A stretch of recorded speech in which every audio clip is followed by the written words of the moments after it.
Je vais commencer. Premier commentaire, c'est que vous avez entendu un accent québécois, vous avez entendu un accent parisien, français, et maintenant ça va être un accent franco-surinamien parce que je viens d'Amérique du Sud originellement. J'ai quelques commentaires à faire pour un peu introduire ma présentation. Première chose, vous êtes surtout des patients adultes ici. Moi, je travaille surtout avec des enfants maintenant. Pendant ma formation, j'ai travaillé beaucoup avec des adultes. Donc, malheureusement, les enfants sont généralement beaucoup plus atteints. Donc, je vais vous montrer des vidéos des patients beaucoup plus atteints. Donc, je veux juste vous préparer pour ça, que en pédiatrie, c'est un peu différent. Je montre aussi des adultes, là, mais juste pour vous préparer. La deuxième chose, c'est que je montre beaucoup de vidéos sans cacher les yeux. Donc, je vous demande vraiment de ne pas prendre des photos des gens que je vais montrer. Et troisième chose, c'est que je vais parler de la recherche. C'est très complexe. Donc, j'ai mis beaucoup de diapos qui ont l'air intimidants. Mais je vais essayer de les expliquer le mieux que je peux parce que je pense que c'est super important pour les patients de comprendre qu'est-ce qui se passe et où la recherche s'en va et c'est quoi les différentes choses qu'on fait en recherche. Donc, j'ai volé l'idée de Dr. Chouinard et j'ai fait ma présentation en questions. Donc, on va parler de ces questions. Est-ce que c'est fréquent, la dystonie? Pourquoi on fait la recherche en dystonie? Quel type de recherche se fait actuellement? Est-ce que la dystonie est une condition génétique toujours? Et qu'est-ce qu'on sait sur la dystonie au Québec? Okay? Donc, on va finir avec les recherches qui se font au Québec. C'est en anglais certains diapos, mais je vais les traduire. La dystonie est classifiée selon différents axes. On classifie la dystonie par l'âge de la présentation, du début des symptômes, la distribution du corps. Donc, est-ce que c'est focal, juste une partie du corps? Est-ce que c'est un ensemble un côté du corps? Ou est-ce que ça touche plusieurs parties du corps? Okay? Et c'est un peu ça que je voulais dire. Ici, en adulte, on a beaucoup de cas de dystonie focale, mais en pédiatrie, souvent, on a des cas de dystonie généralisée. Okay? La deuxième chose, c'est qu'aussi, on peut aller par cause, par étiologie.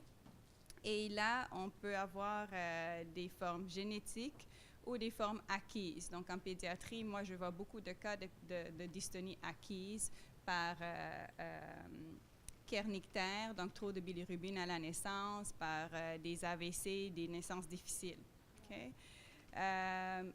Et moi, une façon de les classifier, c'est de dire est-ce qu'on a une dystonie isolée, donc seulement une dystonie, est-ce qu'on a une dystonie combinée, une dystonie avec autre chose, donc avec du Parkinson, avec d'autres maladies, ou est-ce que c'est une dystonie très complexe où il y a beaucoup d'autres choses qui se passent, où on a une atteinte du foie chez nos enfants, on a des maladies où la dystonie est seulement une petite partie de leur maladie.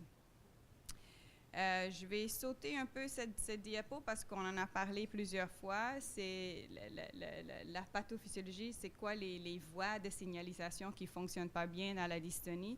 Dr. Bleton en a déjà bien énuméré les trois choses qu'on pense.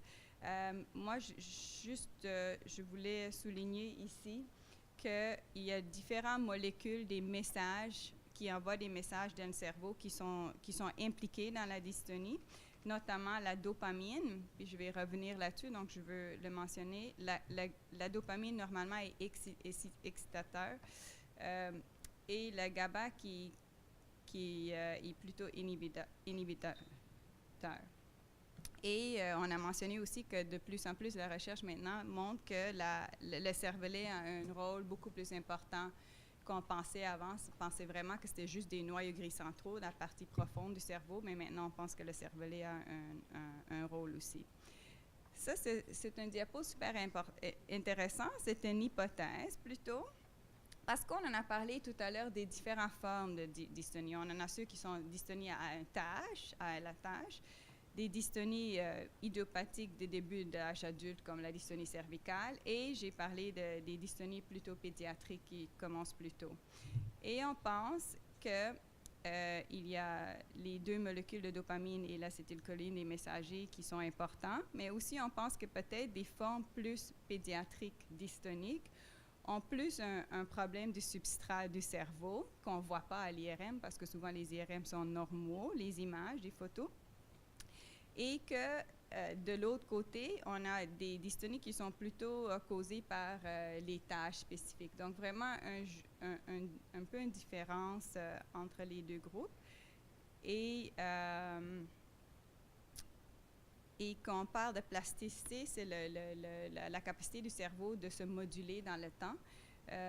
Que chez les enfants, c'est beaucoup plus un problème de plasticité cérébrale et moins chez les adultes, où la forme plus tard. Épidémiologie, on avait la question tout à l'heure de la madame, est-ce que c'est fréquent la dystonie? Mais c'est fréquent dans les maladies rares, donc c'est pas très fréquent en général, mais chez les maladies rares, oui, c'est fréquent. C'est important de réaliser que la dystonie généralisée que je vois chez les enfants est beaucoup moins fréquent que la dystonie focale, comme la dystonie cervicale, par exemple. Et la dystonie primaire, qu'on dit non acquise ou qui possiblement plutôt génétique, est à peu près 16 sur 100 000. Donc, c'est ça un peu le chiffre, surtout que tout le monde mentionne. Et la question, c'est sûr que la dystonie focale est beaucoup plus fréquente chez les femmes. Donc, les autres types de dystonie, pas nécessairement, mais certainement la dystonie cervicale est beaucoup plus fréquente chez les femmes. Ça, c'est aussi une autre façon de le montrer. Vous voyez, parmi les dystonies focales, on a la dystonie cervicale dans les différentes populations. Donc, premièrement, la dystonie se retrouve partout, au Japon, partout. Ce n'est pas nécessairement spécifique à une région géographique. La deuxième chose, c'est la dystonie cervicale est la plus fréquente parmi les dystonies focales. Mais on a aussi, après ça, on a la dystonie d'un membre, comme la crampe d'écrivain, le blépharospasme et autres. Donc, pourquoi on fait la recherche? Pourquoi moi je fais la recherche? Pourquoi d'autres chercheurs font la recherche? Il y a différentes raisons. Le premier, et la raison initiale de faire la recherche, c'est parce que on en a parlé tout à l'heure, il n'y a pas de test spécifique pour prouver que oui ou non vous avez la dystonie. Okay? Donc, c'est important d'essayer de trouver des meilleures façons de diagnostiquer, de pouvoir poser le diagnostic plus facilement et d'établir c'est quoi le pronostic avec votre type de dystonie.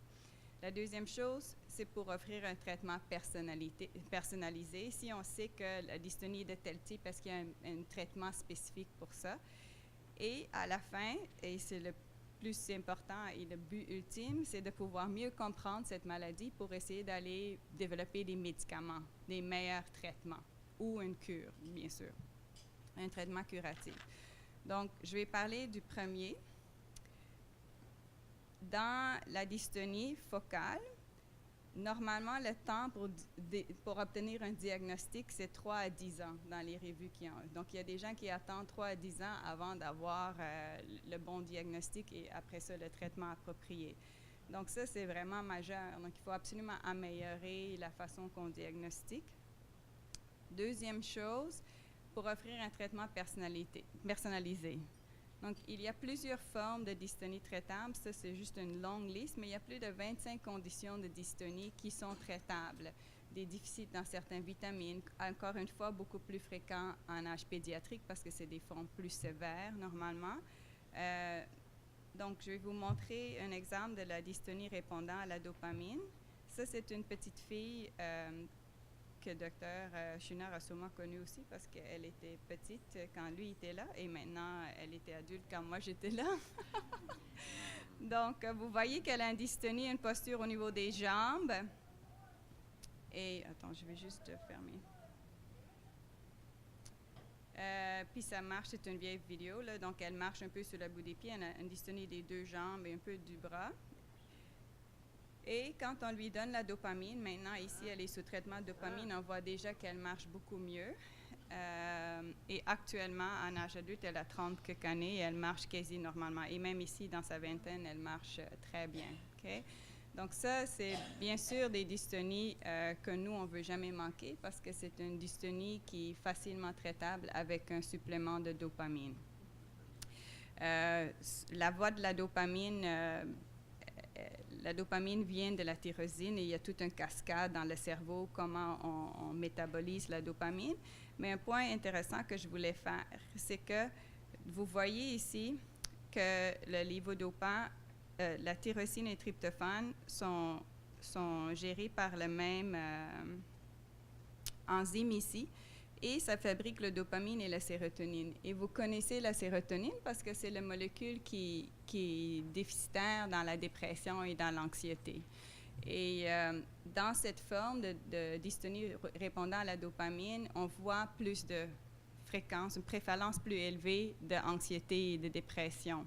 Et donc, c'est quelque chose qui est aussi étudié maintenant dans d'autres formes de dystonie, mais c'est intéressant de penser qu'il y a un rôle dans cette voie-là qui mène à la sérotonine, qui est un messager important pour les symptômes psychiatriques, l'anxiété et la dépression. Donc, on en a déjà parlé, Dr. Bleton, donc j'en parlais pas plus longtemps, mais qu'est-ce qui est intéressant, c'est que la thérapie de stimulation profonde cérébrale, vous voyez ici une photo là, avec des électrodes implantées, avec un fil qui passe, puis après ça, une petite batterie qui est installée sur la poitrine. Et on voit ici l'électrode qui va jusqu'aux noyaux gris centraux. Le cible dans la dystonie, c'est les globus pallidi, c'est la partie vraiment profonde.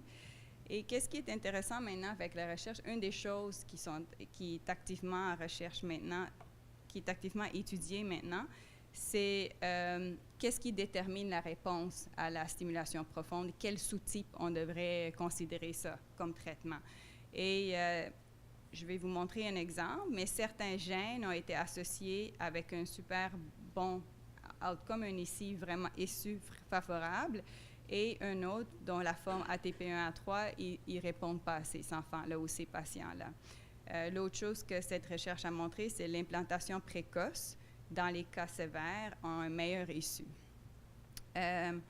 Pour les dystonies plutôt secondaires comme la paralysie cérébrale et d'autres sous-types génétiques de dystonie, les avantages sont moins évidents.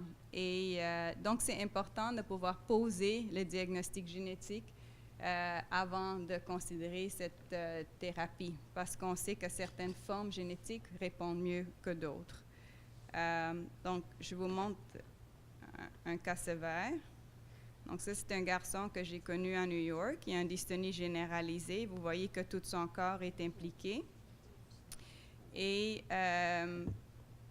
par la suite, ce qui est important chez lui, premièrement, c'est qu'à cause des avancements dans la génétique, on a pu poser son diagnostic génétique à l'intérieur d'une semaine. À l'intérieur d'une semaine, on avait obtenu le résultat génétique, puis on savait quelle sous-forme il avait, parce qu'il a la forme la plus commune qui est commun chez les Juifs Ashkénazes, et lui est un Juif Ashkénaze, donc on le savait, mais on l'a confirmé, et on a pu offrir la thérapie du stimulateur profond parce qu'on sait que cette sous-forme répond bien.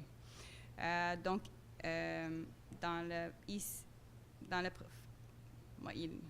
il avait même eu une fracture du bras à cause de ces... Donc ici, il a un petit chapeau parce qu'il a eu la chirurgie et c'était très tôt après la chirurgie. Donc on voit déjà qu'il est beaucoup mieux, il est beaucoup moins penché et il bouge moins, il a moins ces mouvements excessifs dystoniques. Et maintenant, il marche, puis il est de retour à l'école. Okay? Donc, c'est vraiment comme un peu le cas que Dr. Schwiner a mentionné.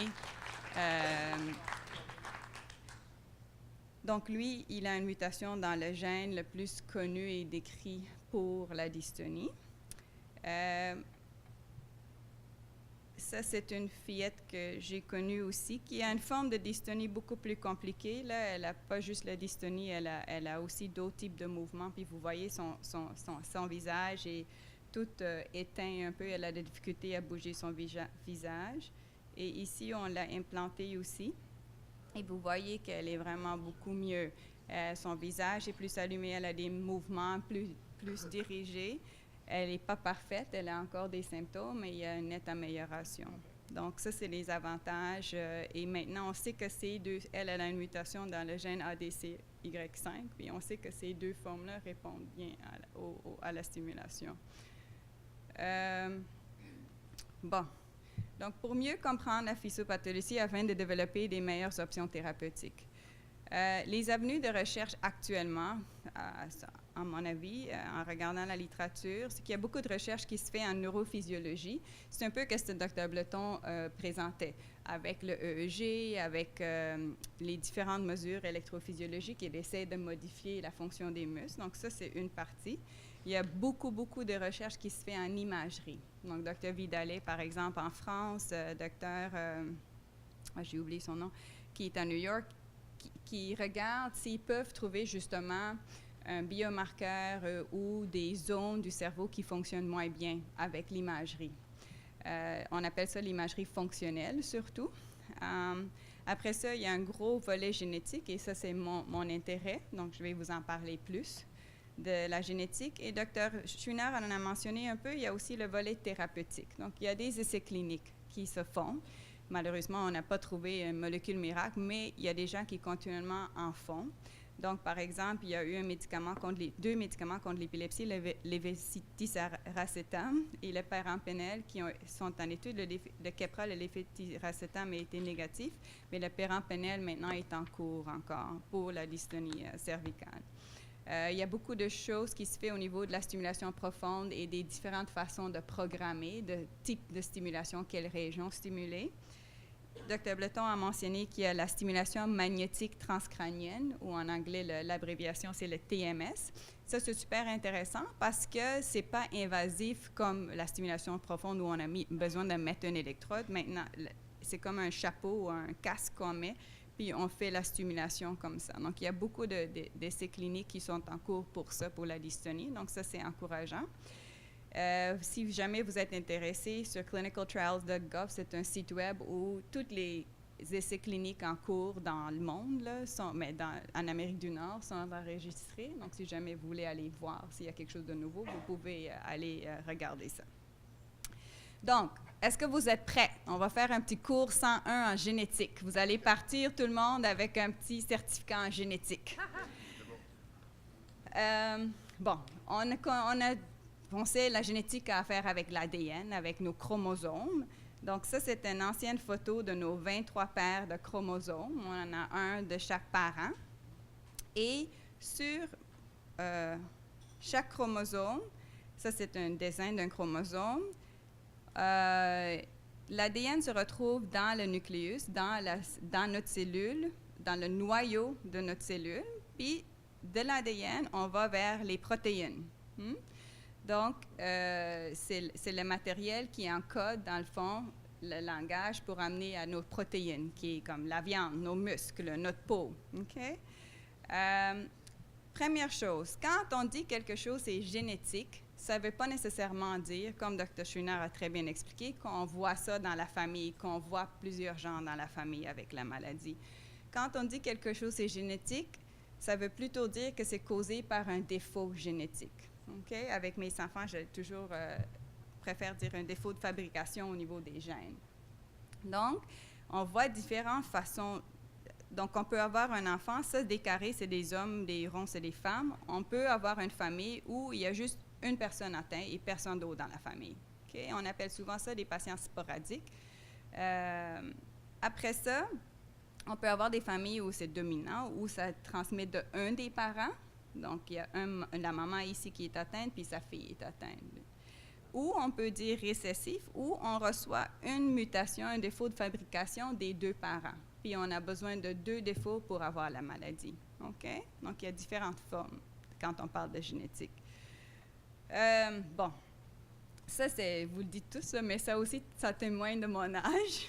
Quand j'ai commencé dans le laboratoire, on faisait tout par la main, à la main. Donc ici, là, moi, je faisais des gels avec mon pipette à la main.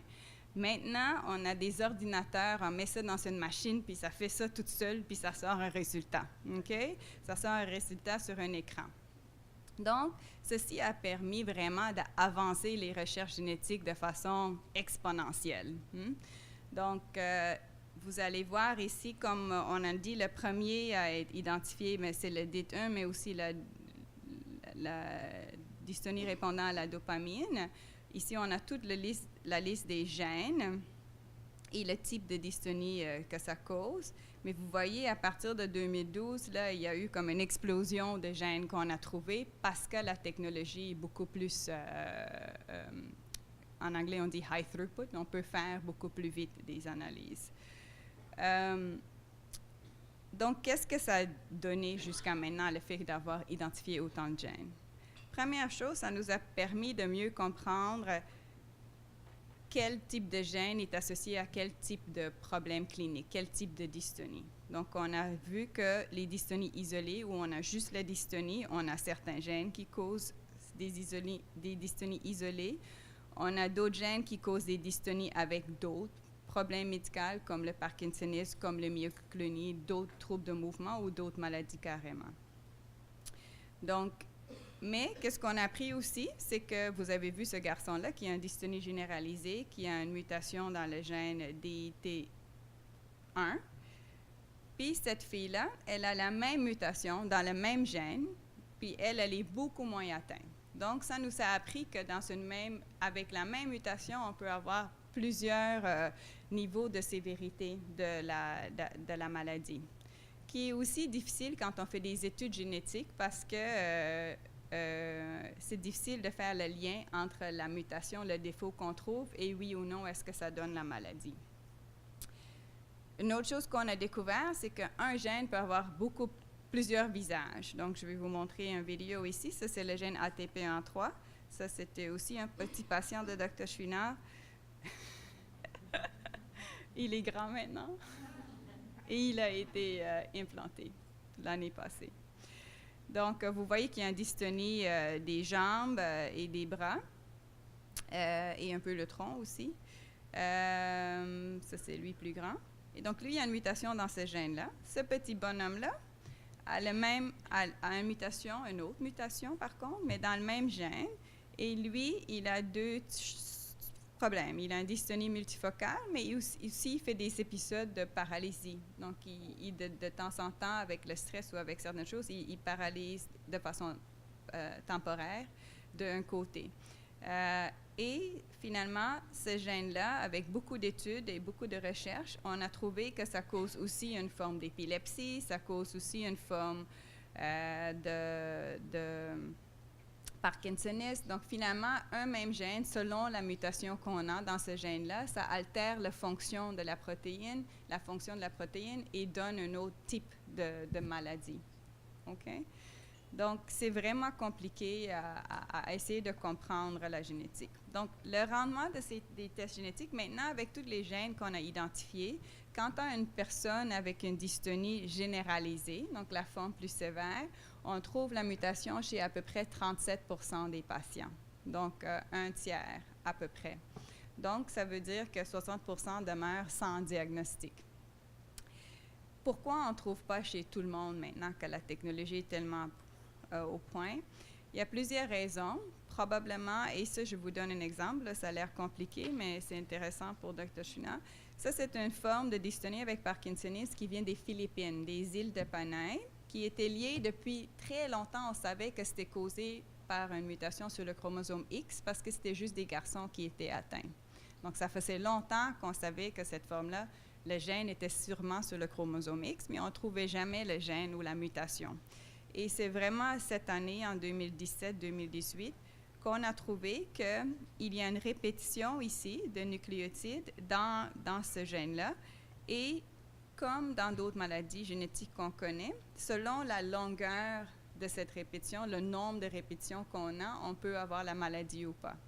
Et avec des tests traditionnels, on ne cherchait jamais ces types de mutations. Donc, probablement, on manque des mutations parce que c'est des mutations qui ne sont pas détectées par nos tests d'habitude. Okay? Nos tests conventionnels, disons. Pour la dystonie focale, on en a déjà parlé, il y a différentes sous-formes de dystonie focale.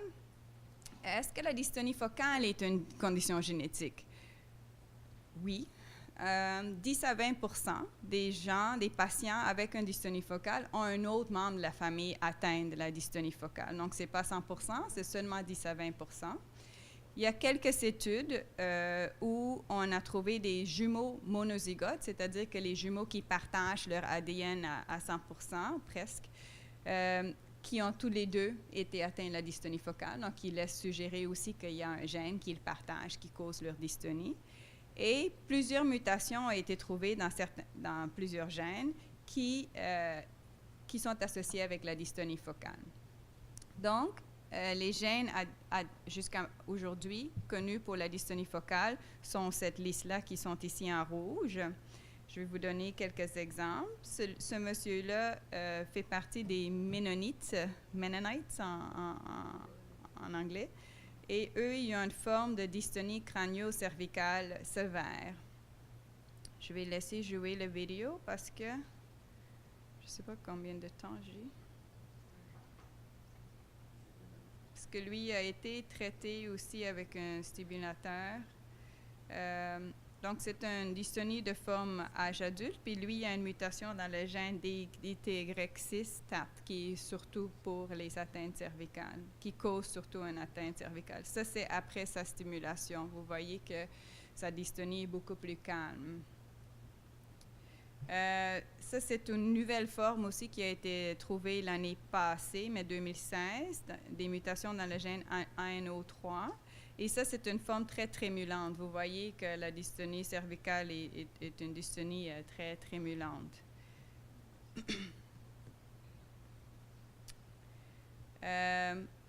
Donc, c'est quoi le rendement des tests génétiques pour les dystonies focales? Il y a une étude à date, et dans cette étude, je voulais juste le mentionner, Dr. Chouinard est auteur sur cette étude-là, puis les participants qui ont participé dans la recherche de Dr. Chouinard ont été inclus dans cette étude-là avec la Dystonia Coalition.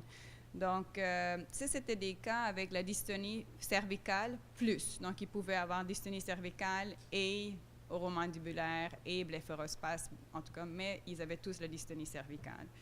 Et on a recruté 1000 patients, dont 750 femmes, parce que c'est plus fréquent chez les femmes, qu'on en a dit tantôt. Et ils ont seulement regardé 3 gènes qui étaient le plus connus pour causer des dystonies cervicales. Et ils ont seulement retrouvé des mutations chez 1,2% des patients. Donc, c'était très bas. Et pourquoi le rendement est si bas?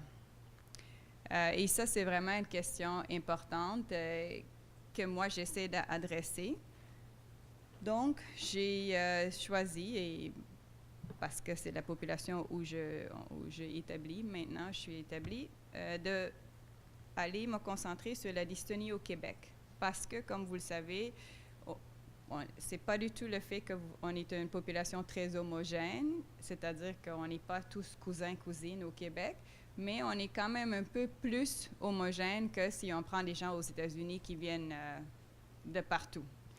Donc, j'espère qu'en faisant un peu une approche sur une population qui est un peu moins hétérogène, disons, un moins différent, de pouvoir avoir plus de puissance pour aller trouver des mutations. La dystonie canadienne-française, ça retourne à la question de quelqu'un d'autre tout à l'heure. Moi, j'ai une dystonie cervicale, mais je pense que j'ai un tremblement essentiel. Donc, les participants dans l'étude qu'on a fait avec Dr. Chouinard, la plupart ont des dystonies cervicales, mais aussi un tremblement des mains. Et il y a donc une controverse dans la littérature, et parmi nous aussi, entre qu'est-ce qui est la dystonie cervicale et qu'est-ce qui est le tremblement essentiel. Et malheureusement, on n'a pas vraiment encore tranché. On espère que la génétique va nous aider à répondre à cette question. Est-ce que tous ces gens-là ont finalement le même défaut génétique ou c'est vraiment deux conditions complètement différentes? Je vous montre un arbre généalogique d'une famille québécoise où vous voyez que c'est très complexe. Donc, j'ai essayé de mettre des codes couleurs. La dystonie, c'est la grise et le tremblement, c'est le foncé.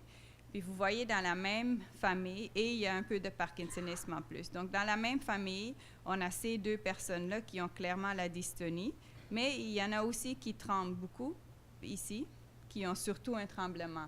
Et c'est ça la complexité quand on essaie de faire les études génétiques, parce que dans le fond, on a des gens avec plusieurs types de troubles de mouvement dans la même famille. Donc, est-ce que ça veut dire que c'est la même condition? Est-ce que ça veut dire que ça prend un certain nombre de mutations dans différents gènes pour ensemble donner un problème, une dystonie versus un tremblement? Tout ça, on ne le sait pas encore. Donc, plusieurs d'entre vous ont participé dans nos journées de recrutement pour cette étude. Il y en a eu dans le passé, puis on en a fait un en avril 2000, je ne me souviens plus, 2016. Donc, on a un cohort total de 118 personnes qui ne sont pas tous certains parce qu'on a aussi recruté les membres de la famille qui avaient la dystonie et des tremblements, souvent. Et la dystonie, la forme la plus fréquente, c'était la dystonie cervicale. Donc, c'était surtout des gens avec la dystonie cervicale qu'on a recrutés. Et jusqu'à maintenant, donc on les a caractérisés cliniquement. J'ai analysé des vidéos pour essayer de décrire quels sous-types les gens avaient. Et 66 probants, donc patients, on a testé pour les gènes le plus communs aussi. Puis, j'ai identifié aucune mutation. L'analyse par chromatographie, ça a l'air comme ça, là. Donc, on regarde ces petites courbes, puis on essaie de trouver, par exemple, ça c'est un exemple d'une mutation où on voit deux petites courbes, un par-dessus l'autre, puis ça c'est une mutation. Donc, on n'en a trouvé aucun. Et pourquoi on n'en a trouvé aucun? Probablement parce que chez les Canadiens français, on a un autre gène. OK? Ça serait ça l'hypothèse. Donc, les perspectives pour cette étude, c'est qu'on va se concentrer sur les familles et pas sur les cas isolés, avec la dystonie qui vient un peu plus tôt. Et dans le cohort existant qu'on a déjà, on va évaluer d'autres gènes, plus de gènes, pour voir si d'autres gènes qui n'étaient pas anciennement connus pour la dystonie focale, si on en trouve des mutations. Et pour augmenter le nombre de patients, on va essayer d'augmenter le nombre des patients qu'on a dans notre cohorte pour avoir une plus grande cohorte. Ça, c'est un autre projet. Je ne sais pas combien de temps il nous en reste. Assez? OK. Donc, ça, c'est un travail dans lequel j'ai été impliquée très, très récemment. C'est un patient et son frère qui ont une forme de dystonie complexe, c'est-à-dire qui ont de la dystonie. Et ils ont de l'ataxie, donc il y a une atteinte d'implication du cervelet, et ils ont une spasticité. Donc, c'est vraiment pas juste la dystonie claire, mais ils ont la dystonie, vous voyez au niveau de sa bouche, quand il va faire des mouvements. J'ai éteint le son parce que... Donc, vous voyez qu'il fait un peu de... En anglais, on dit pursing, là, de ses lèvres. Et ils ont une petite dystonie distale des membres. Ils ont eu une présentation très tôt, donc leurs symptômes ont commencé vers l'âge de 2-3 ans. Et, bon, c'est long la vidéo, je ne suis pas capable de voir. Donc, vous ne les avez peut-être pas vus. Premièrement, il a une épaule qui est un peu plus haut, donc il a cette posture-là. Il y a une posture au niveau des mains. Et donc, on a, avec des analyses génétiques très poussées, on a identifié 2 mutations dans ce gène-là, le VPS13D, chez lui et chez son frère. Donc, les 2 personnes atteintes de la maladie avaient les 2 mêmes mutations. Et par une base de données mondiale, on a trouvé 4 autres familles qui venaient de l'Allemagne, qui venaient de l'Égypte, qui venaient des États-Unis, qui avaient toutes des mutations dans ce même gène-là avec une présentation clinique similaire. C'est un très grand gène et la particularité chez cette famille-là, dans cette maladie, c'est que l'IRM n'est pas normal. Donc, on voit des anomalies au niveau des noyaux gris centraux. Puis, on a découvert que ce gène-là est impliqué dans la fonction des mitochondries, qui sont des petites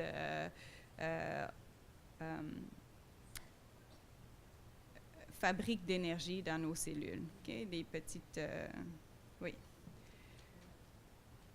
Et c'est intéressant parce que les différentes voies qui sont atteintes dans la dystonie peuvent être séparées dans 4 catégories. On a une catégorie où il y a une anomalie au niveau de la dopamine, de la signalisation de la dopamine. Il y a des anomalies au niveau des transporteurs, des ions.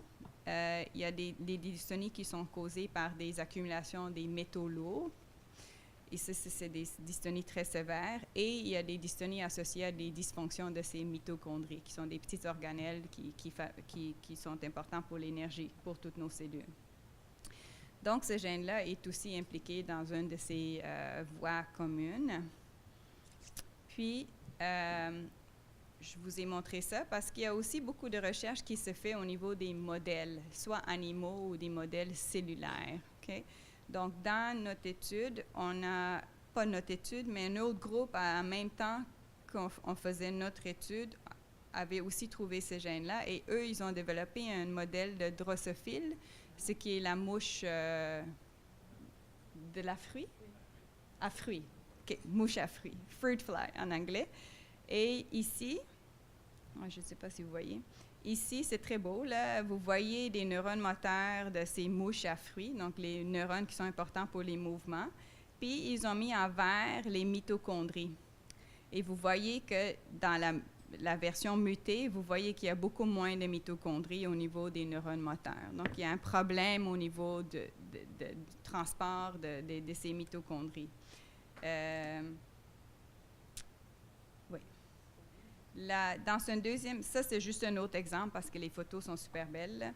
C'est pour des mutations dans un autre gène que moi, je n'ai pas du tout travaillé sur ça. C'est le TUBB4A. On voit ici que les microtubules, qui sont un peu le réseau de support de nos cellules, on voit ici que c'est dans leur état normal. Et ici, on voit que quand on a une mutation dans ce gène-là, ce réseau-là n'est pas du tout organisé comme il faut. Donc, c'est super important de développer ces modèles-là parce que ça nous aide à mieux comprendre c'est quoi la fonction de ces gènes-là, qu'est-ce que la protéine fait, et de comprendre quand ils ne fonctionnent pas bien, qu'est-ce qui se passe et comment on peut le réparer. C'est un peu ça le but de la chose. Et une fois qu'on a un modèle comme ça, avant d'aller essayer un médicament ou un traitement chez un humain, on peut aller soit dans ce modèle souris, soit dans ce modèle cellulaire et mettre les médicaments sur ces cellules-là et voir si ça fait une différence. Donc, par rapport à cette partie de l'étude, moi, j'aimerais établir un cohorte de patients avec la dystonie pédiatrique, donc plutôt sévère de début pédiatrique, sans diagnostic via un réseau québécois. Donc, j'ai déjà collaboré avec Dr Langlois qui est à Québec et un peu avec des gens à Chicoutimi. Donc, il faut que je établisse ce réseau-là de façon plus officielle à l'aide du réseau dystonie déjà existant. Et je vais me concentrer actuellement sur les études pour mieux comprendre le rôle de la mitochondrie dans cette sous-forme de dystonie. Et on est en train de développer un modèle cellulaire, justement, qui inclut les mutations dans ce gène-là pour aller voir s'il y a certains médicaments, pour tester certains médicaments, parce qu'on a quelques médicaments existants en tête qui peuvent peut-être améliorer cette forme-là. Donc, on est en train de travailler sur ça. Donc, je sais que je vous ai expliqué beaucoup de choses compliquées, mais la dystonie est une condition neurologique très complexe et je voulais vous encourager en vous disant qu'il y a beaucoup d'avancées qui ont été faites dans les dernières 5 années surtout, mais dans les dernières 20 ans, mais surtout dans les dernières 5 années au niveau de la génétique. Et maintenant, on est un peu dans l'ère où on va aller des gènes aux fonctions des protéines pour mieux comprendre exactement pourquoi ça cause une dysfonction. Et c'est super important de continuer d'avancer la recherche sur la dystonie pour améliorer le diagnostic, comme j'ai dit tout à l'heure, et pour mieux comprendre les mécanismes pour pouvoir enfin de développer des traitements pour vous. J'ai beaucoup de gens à remercier, bien sûr Dr Chouinard parce qu'il est là pour moi depuis très longtemps. Dr Rouleau aussi, en effet, je les ai rencontrés à peu près au même temps. Ah oui, je voulais vous dire, je ne l'ai pas dit, hein, Dr Houle, Gabrielle Houle, c'est une étudiante au doctorat dans le laboratoire de Dr Rouleau. Puis pour revenir à la question du tremblement essentiel, elle, en même temps que moi, je vais regarder plus de gènes de la dystonie dans notre population québécoise qu'on a recrutée.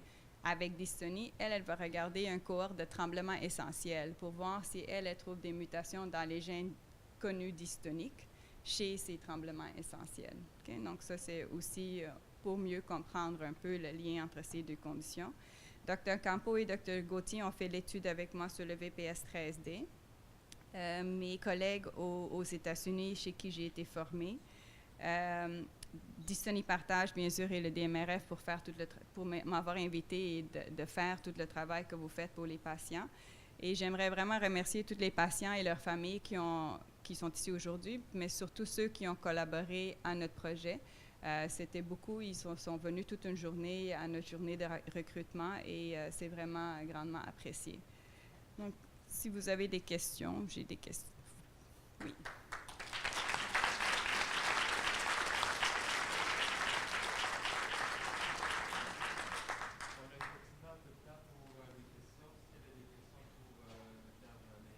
Oui, allez-y.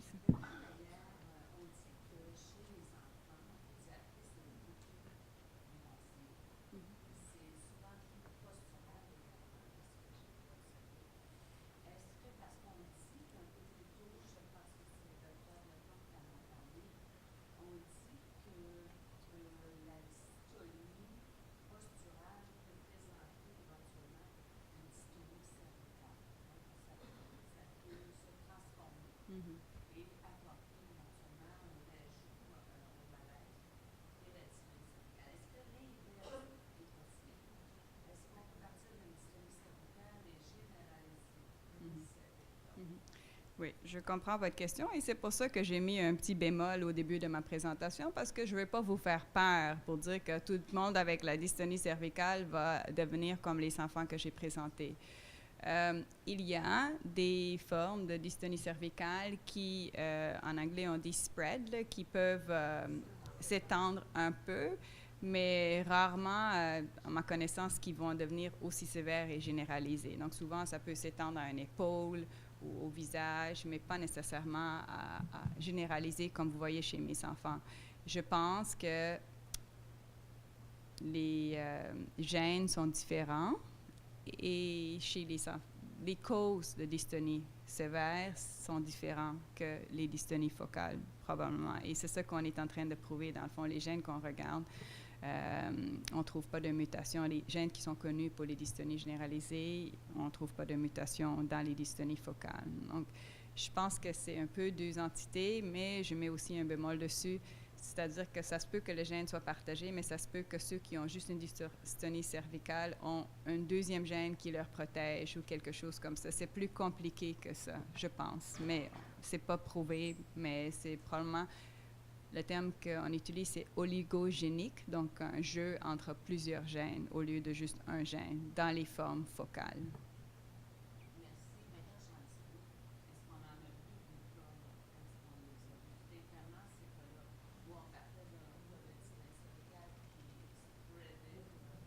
Non.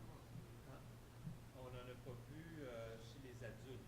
Oui. On sait qu'il y a, mais on en a vu chez les enfants. Oui. C'est ça la nuance. Donc, c'est un petit peu ce que je vous ai dit, puisque Dr. Mayer, quand les formes généralisées ont plus tendance à être des formes qui surviennent chez les enfants. Mais je veux dire qu'un adulte, il y a un âge, là, je ne sais pas pourquoi on avait établi 26 ans, là, ça doit être le patron de Dr. Bressman. Oui. Là, Qui a aléatoirement décidé ça. Oui, qui a décidé un jour qu'après 26 ans, là, c'est plutôt rare qu'on va avoir des dystonies généralisées. J'ai vu qu'il y a d'autres mains levées, Oui. Bon. oui. Oui. C'est ça, Sorry, je ne voyais pas. Oui.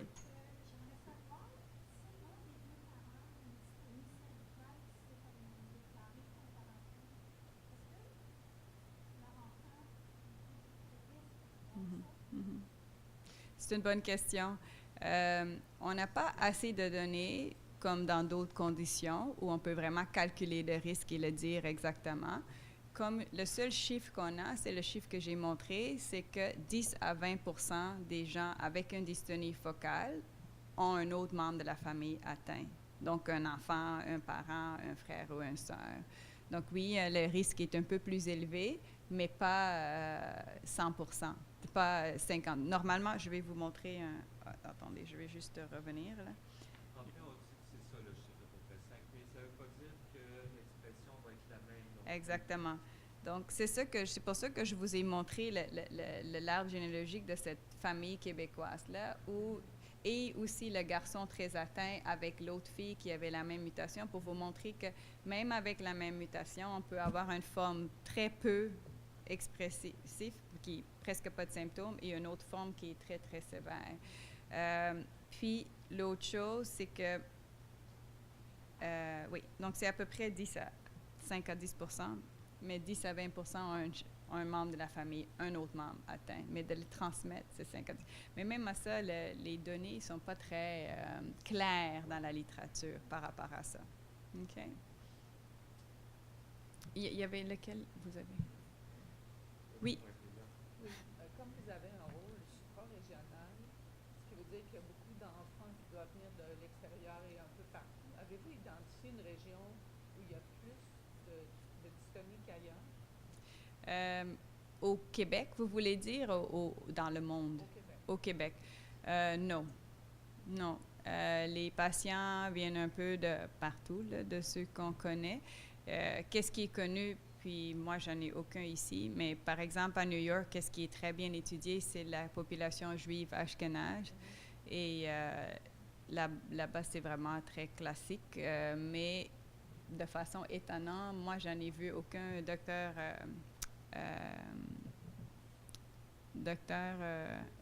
Bouchard parlait qu'elle a un patient avec un DITY1, mais moi, j'en ai pas encore suivi, qui est très atypique parce que c'était anciennement la forme la plus commune.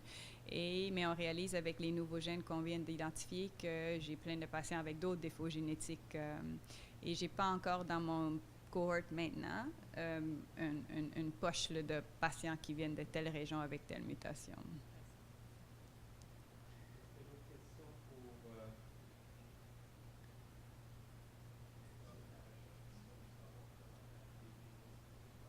Oui.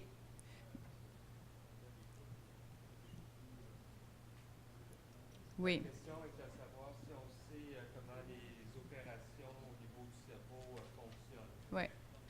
Oui. Donc, je vais le répéter. Comment la stimulation profonde fonctionne? La réponse simple, c'est qu'on ne le sait pas encore.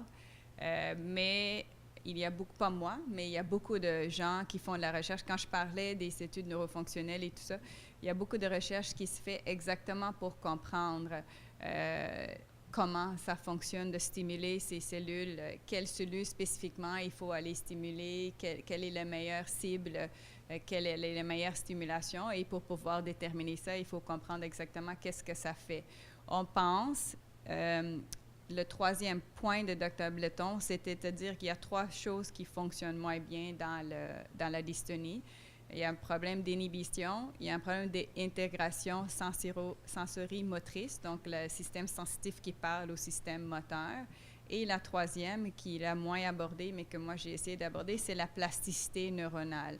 Donc, comment les cellules se modulent dans le temps. Et on pense que la stimulation profonde a un effet sur cette plasticité-là et aide ces cellules à se moduler dans le temps. Mais il y a plusieurs études là, qui sont en cours par rapport à ça, mais la réponse courte, c'est que non, on ne le sait pas tout à fait encore.